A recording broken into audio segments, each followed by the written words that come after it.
Hi, I'm Pedro Henriques da Silva, and I serve as a director for Shifting Trillions at the Sierra Club Foundation.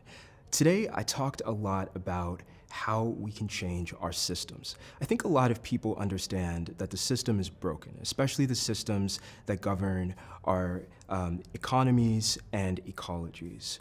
Well, there's actually three key things we need to focus on if we are to change those systems.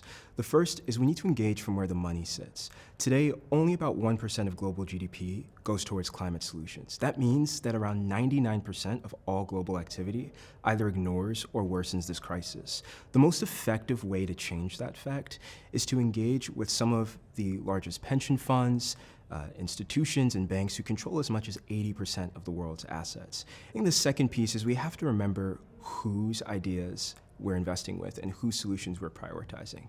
For example, we know that forests are one of the most important resources that we have, but today, after countless studies, we've identified that investing in indigenous communities is the single most effective way to protect those forests. And yet, globally, only a very small fraction of climate investment goes towards indigenous-led projects. And so that's not really a question of inclusion. It actually ends up slowing us down. We need to invest more heavily and more directly into these projects because they protect the pillars of life on Earth.